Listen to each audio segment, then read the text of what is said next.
Reality Case Studies, Season 2. Jessie Lally and Michelle Saniei from the Valley. Episode 4, The Child Caught in the Middle. Is it the divorce or the conflict? What actually harms and protects children? When parents split.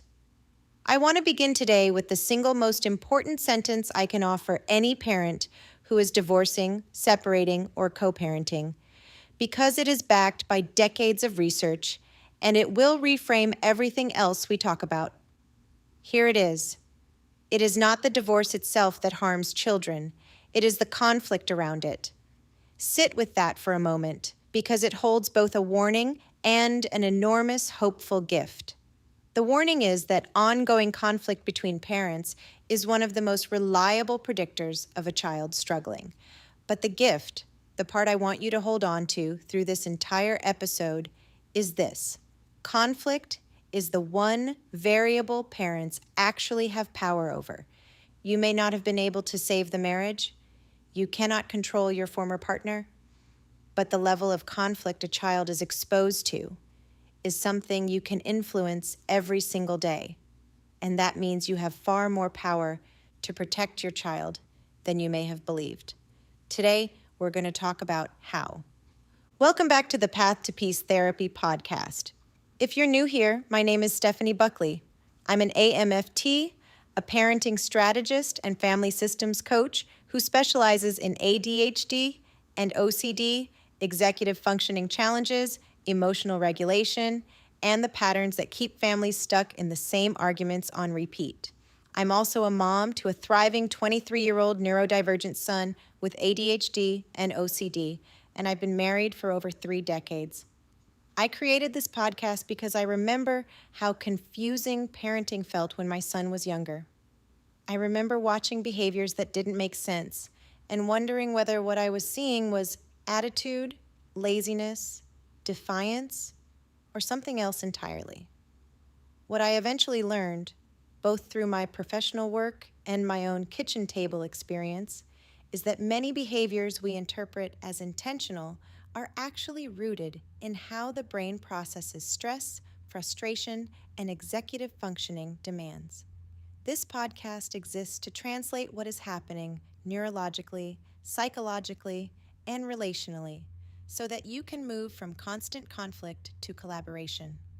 I'm a solution-focused therapist who utilizes Bowen family systems theory to help people understand the patterns running through their family system. Today, we reach what may be the most important episode of Season 2 of Reality Case Studies, where we've been following Jessie Lally and Michelle Saniei from Bravo's The Valley. Across this season, we've looked at the grief of watching an ex move on, the slow fade of a roommate marriage, and the way a divorce recruits a whole friend group into taking sides. Today, we turn to the person who has been at the center of it all and who never chose any of it, the child. If this is the first episode of mine you found, welcome, and here's what this series is. Reality Case Studies uses publicly available reality television as a teaching tool. A case study is one of the oldest ways we learn psychology. You take one story, study it closely, and the concepts stick in a way they never do from a dry definition. We use stories we all watch together because it is far easier to see a pattern clearly in someone else's life than in your own, and once you can recognize it on a screen, you can start to catch it in your own home. That distance is the whole point, and here is my promise, and today it matters more than in any other episode of this entire series. This is a case study, not a diagnosis, and I want to be especially careful and especially clear right now. Jessie and Michelle share a young daughter, Isabella, who appears on the show. I am not going to analyze her, speculate about her inner world, or comment on how her parents handle their private co-parenting, because I have no knowledge of any of that, and because she is a child, and a child deserves protection, not a stranger's psychological commentary. What I want to do instead is something I believe will honor every child in a divided home. I'm going to use this moment to teach the universal patterns and the real research about what children experience when parents part. so that you can apply it to the children in your own life, and perhaps to the child you yourself once were. That is the safest and most useful thing this episode can do. So when I speak about the child in the middle, I am speaking about all of them and about you, if you grew up in a home that split. Let's start with the research, because it overturns something almost everyone believes. For decades, the cultural assumption was that divorce itself damages children. Full stop, that the breaking of the family is the wound. But when researchers actually followed children through and after divorce over many years, a more precise and far more hopeful picture emerged. What they found is that the children who struggle most are not simply the children of divorce. They are the children of high conflict, whether that conflict happens inside an intact marriage or across a divorce. In other words, a child living in a home with two married parents locked in constant hostility can fare worse than a child whose parents divorced and then co-parented with relative peace. This distinction is everything, so let me make it concrete. Researchers often separate divorces into two rough categories. There is the low-conflict, cooperative divorce, where parents, even while hurting, manage to keep their disputes away from the children, speak civilly at handoffs, and refrain from making the child a messenger or a weapon. And there is the high-conflict divorce, marked by ongoing hostility, children caught in the crossfire, and each parent pulling the child toward their side. The research consistently shows that it is the second pattern, the high conflict, that predicts anxiety, depression, behavioral struggles, and relationship difficulties later in life, far more than the mere fact of a divorce. So if you are a divorcing parent, please hear the liberation in this. Your child's outcome is not sealed by the divorce.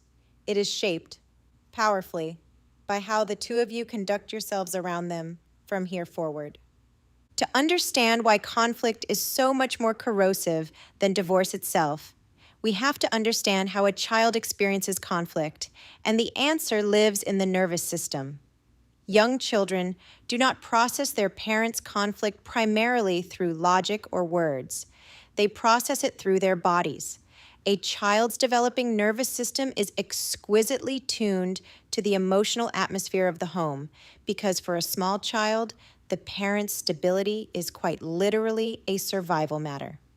When the emotional temperature of the home rises, when there's tension in the air, sharp voices, a slammed door, a parent crying, the child's body registers it as a threat, even if not a single word is directed at them.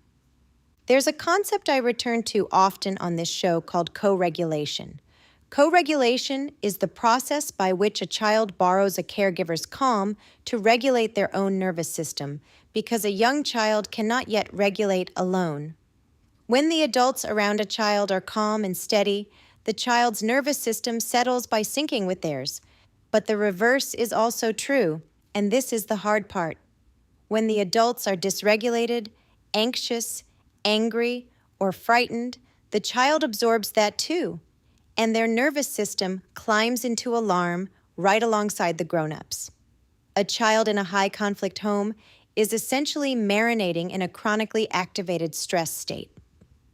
Over time, chronic stress activation shapes a developing brain, which is why prolonged exposure to parental conflict is linked to the anxiety and dysregulation researchers observe. The child isn't being difficult. The child is being flooded over and over by an environment their body cannot escape. In our last episode, we talked about loyalty binds, the painful state of feeling that caring for one person requires betraying another. I want to return to it now, because no one experiences the loyalty bind more acutely than a child. Remember what makes it so uniquely damaging for them. A young child's very identity is built out of both parents. In their own mind, they are literally part mom and part dad. So when a child is asked, whether openly or through subtle pressure, to side against one parent, to agree that one parent is bad, to carry a complaint, to choose, they are being asked to reject a part of themselves. There is no way for a child to resolve that. It is a psychologically impossible assignment, and children handle impossible assignments by absorbing the distress inward, where it becomes anxiety, guilt, stomach aches, sleep trouble, and a pervasive sense that something is wrong that they must somehow fix. This is why the healthiest thing separated parents can do, according to both the research and everything I've seen in my own practice, is to protect the child's freedom to love both parents completely. A child should never have to manage a parent's feelings about the other parent. A child should never be the messenger, the spy, the confidant, or the judge. When a parent, even in pain, even when they have legitimate grievances, keeps those grievances in the adult world and lets the child simply be a child who loves both of their people, that parent is doing some of the most protective psychological work a human being can do. It is hard. It sometimes means biting your tongue when you desperately want to defend yourself.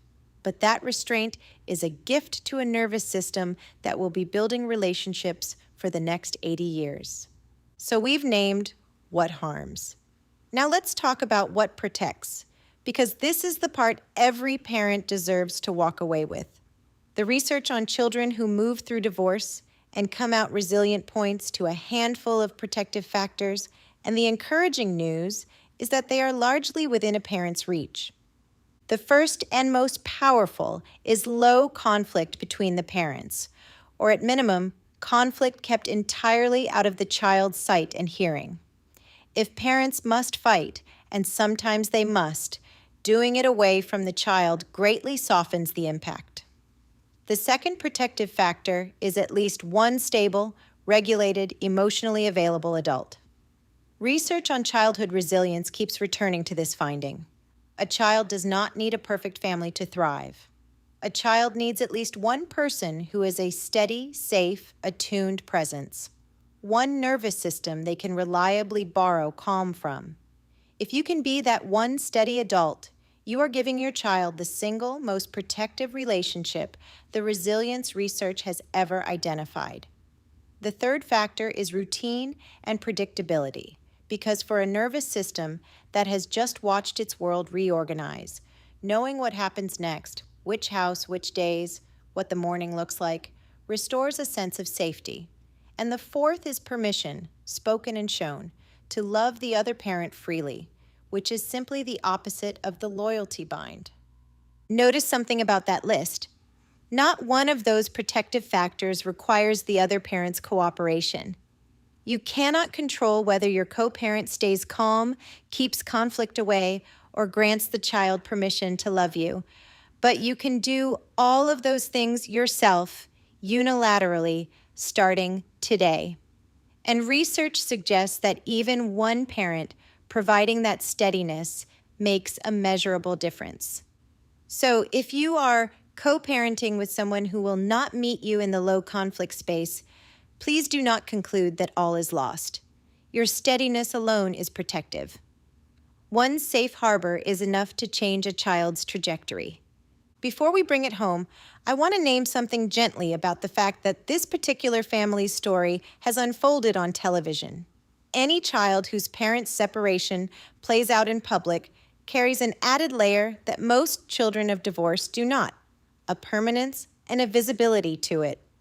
I raise this not to comment on anyone's choices, which are theirs to make and which I am in no position to judge, but simply to extend compassion and to note a broader truth for all of us in an age of social media. Children are increasingly growing up with their lives and their parents' conflicts documented in ways that don't disappear. It's worth every parent asking, quietly and without shame, what their own child might someday encounter about this chapter, and choosing, wherever possible, to leave behind a record of steadiness rather than of war. That, too, is a form of protection, one that reaches into a future we can't yet see. Now we turn the camera around, and today it turns in two directions at once. First, toward the children in your life right now, and then, for many of us, toward the child we ourselves once were.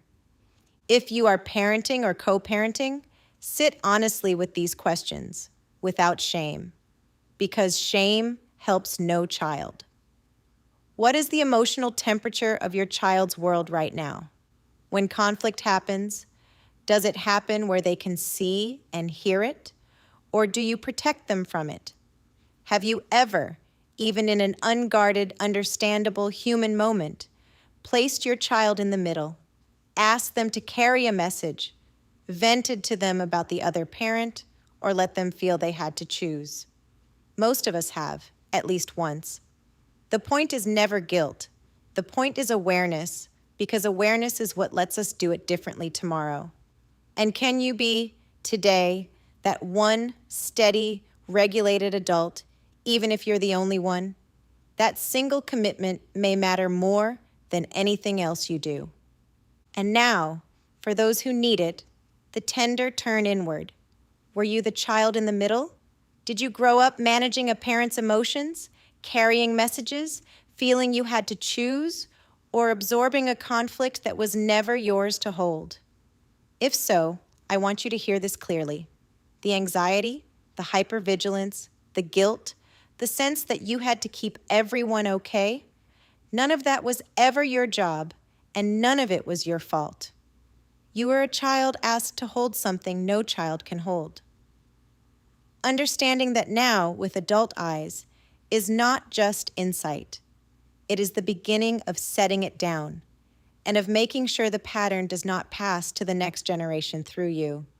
That is how a family system heals, one aware person choosing differently. Before we close, I'd like to invite you to slow down with me for just a moment. This is the Path to Peace pause, where we gently turn the focus away from someone else's story and toward our own. Here are the 2 questions I want you to carry with you this week.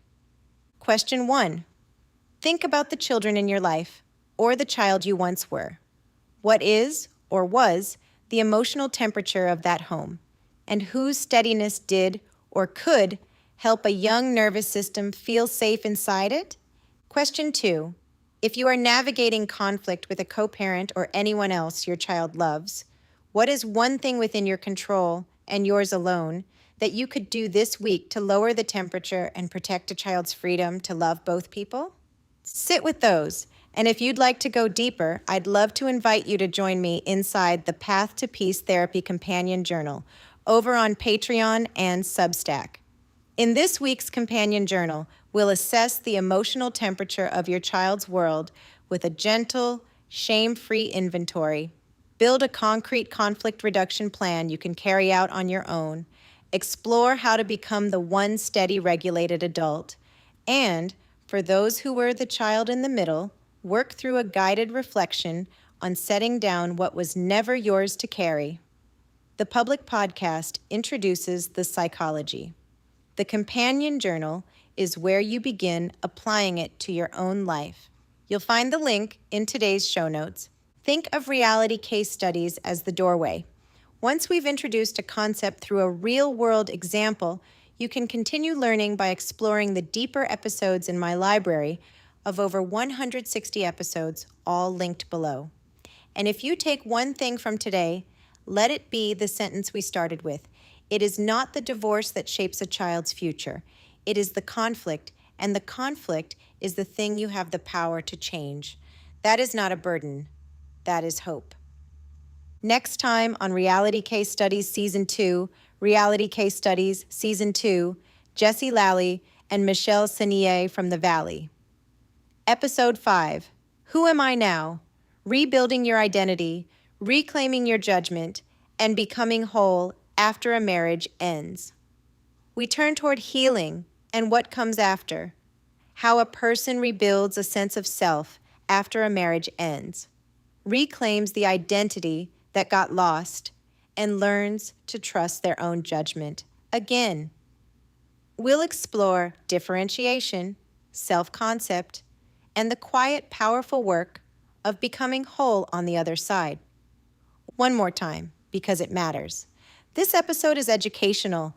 It is not a psychological evaluation, diagnosis, or treatment recommendation for anyone featured, and it is not a substitute for professional mental health care.